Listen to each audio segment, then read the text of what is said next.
दोस्तों, हमारी लड़ाई आतंकवाद और आतंकवादियों के खिलाफ थी। इसलिए 7 मई को हमने केवल आतंकवादी ठिकानों पर ही हमला किया था। पर अफसोस इस बात का है कि पाकिस्तानी सेना ने आतंकवादियों का साथ देना उचित समझा और इस लड़ाई को अपनी लड़ाई बना ली। इस परिस्थिति में हमारी जवाबी कार्यवाही अत्यंत आवश्यक थी और इसमें उनका जो भी नुकसान हुआ वे खुद इसके लिए जिम्मेदार हैं। हमारी तरफ से हमारी एयर डिफेंस सिस्टम्स देश के लिए दीवार की तरह खड़ी थी और इसको भेदना दुश्मन के लिए नामुमकिन था। धन्यवाद एयर मार्शल भारती।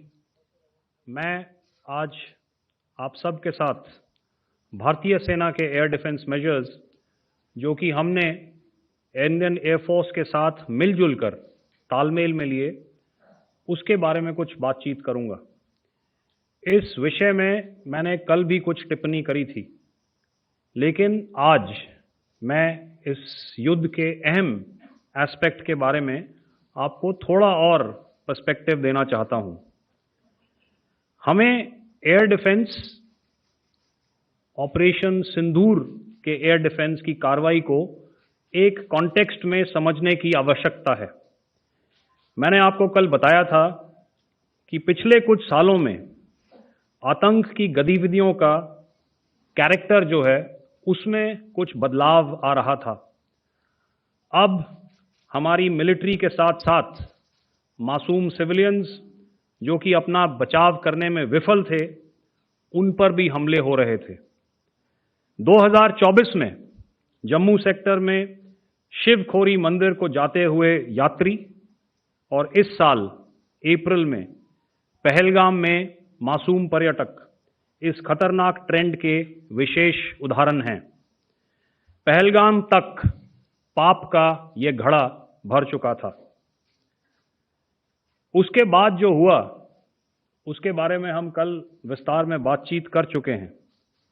क्योंकि आतंकियों पर हमारे सटीक हमले लाइन ऑफ कंट्रोल और इंटरनेशनल बाउंड्री को पार करे बिना किए गए थे, हमें पूरा अंदेशा था कि पाकिस्तान का वार भी बॉर्डर के उस पार से ही होगा। इसलिए हमने अपनी एयर डिफेंस की पूरी तैयारी पहले से ही कर ली थी। हमारी इन्वेंट्री में शामिल counter manned aerial systems, electronic warfare के साधन और एयर डिफेंस वेपन्स का इंडियन एयरफोर्स के इसी प्रकार के सिस्टम्स के साथ एक अनोखा मिश्रण किया गया।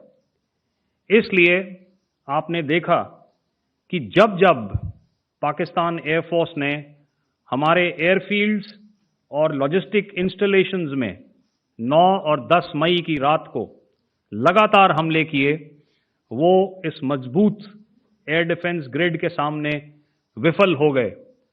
आपके सामने इस ग्रिड को एक तरीके से दर्शाया गया है। आप देख रहे हैं कि इंटरनेशनल बाउंड्री से कितनी layers, radars, counter unmanned aerial systems, उसके पीछे शोल्डर फायर्ड वेपन्स, हमारे विंटेज एयर डिफेंस वेपन्स जो कि काफ़ी सालों से हमारी सेना में हैं। एयर मार्शल भारती ने भी उसके बारे में बात करी। और लास्ट में हमारे modern air defence weapon systems. तो कोई मौका नहीं था कि पाकिस्तान एयरफोर्स ये मल्टी टियर डिफेंस को पार करके पीछे हमारी एयरफील्ड्स या लॉजिस्टिक इंस्टॉलेशंस को टारगेट कर पाए। ये जो डायग्राम आप अपने सामने देख रहे हैं, ये मुझे एक इंसिडेंट की याद दिला रहा है और मैं आपको इस उदाहरण के ज़रिए से एक ये एस्पेक्ट हाईलाइट करना चाहता हूँ। जब मैं स्कूल में था तो तकरीबन मेरे ख्याल से ये 70 का दशक था और उस समय इंग्लैंड और ऑस्ट्रेलिया के बीच में, आज शायद क्रिकेट की बात भी करनी चाहिए क्योंकि मैं देख रहा था कि विराट कोहली ने टेस्ट क्रिकेट से रिटायरमेंट ले ली। कई भारतीयों की तरह वो मेरे भी फेवरेट क्रिकेटर हैं।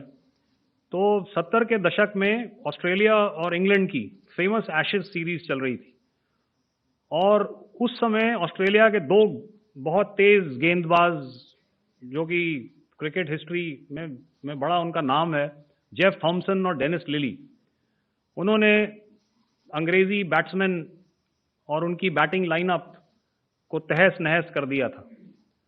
और ऑस्ट्रेलियंस ने उस समय एक कहावत निकाली थी, that from ashes to ashes and from dust to dust, if Thommo don't get here then Lillee surely must.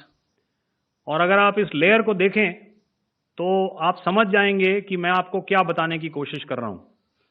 तो अगर आप सारे सिस्टम्स को पार कर भी गए तो आपको फिर भी एयरफील्ड या लॉजिस्टिक इंस्टॉलेशन या जो भी चीज को आप टारगेट कर रहे हैं उसमें पहुंचने से पहले कोई ना कोई इस लेयर्ड ग्रिड का सिस्टम जरूर गिरा देगा।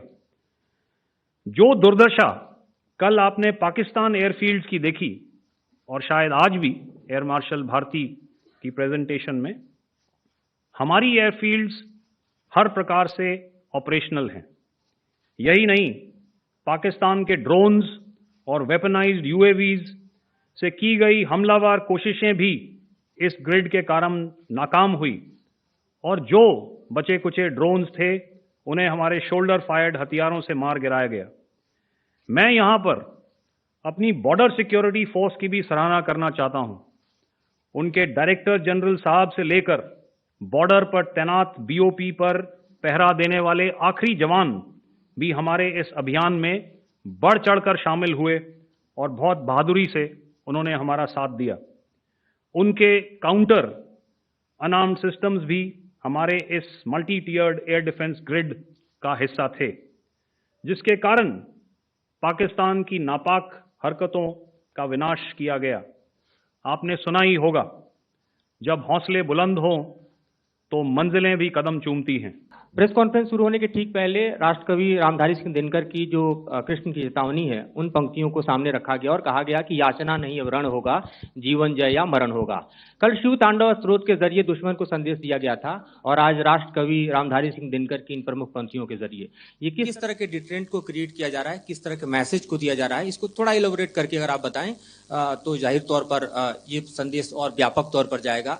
और एक छोटा सा सवाल मेरा यह है कि ड्रोन अटैक को लेकर जो बातें सामने निकल कर आई हैं, एक बहुत हाइप क्रिएट था टर्किश ड्रोन को लेकर, TB2 और उसके तमाम ड्रोन को लेकर।